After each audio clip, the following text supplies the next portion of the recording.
Ljudje me ob koncu mnogih srečanj sprašujejo, kaj pravzaprav počnem v zaporu. Koliko ljudi sem že spreobrnil, nekateri pa zastavijo tudi tisto vprašanje začudenja, zakaj ravno zapor. Nikoli ne želim govoriti o zaporu kot prostoru, kjer je zanimivo poslušati zgodbe ali pa kot o neki drugi različici filma. Pravzaprav si želim, da si vsak človek sam pri sebi postavi vprašanje, kaj pa jaz.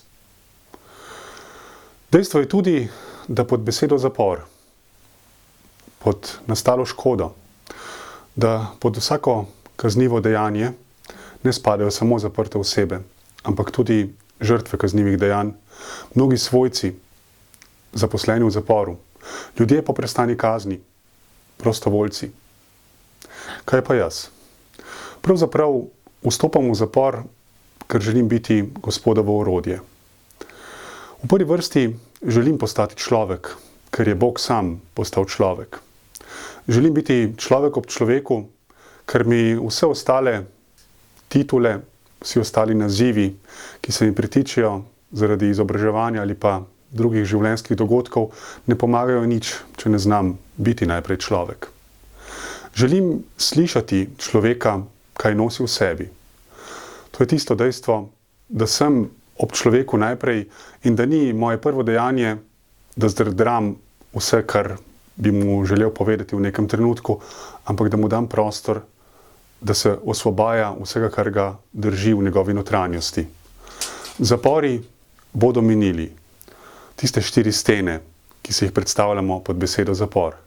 Vprašanje pa je, ali minejo tudi naše notranje ujetosti, mnoge naše predstave, predsodki. Slišati človeka je pomembno in kar sledi iz slišanja, biti sočloveku vzpodbuda. Mnogokrat me sprašujejo, kaj je z menoj, ko vstopam v zapor. Ja, zaprte osebe imajo predstavo, da sem nekaj močnega vzel ali pa, da za vse svoje dogodke v življenju potrebujem neko drugačno spodbudo.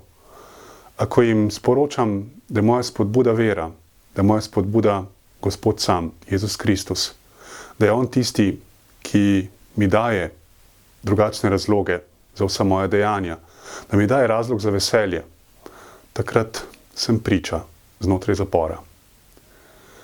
Ob letošnjem letu, letu usmiljenja, ko si dajemo za izzive, da živimo dela usmiljenja, je eno izmed del usmiljenja jetnike reševati.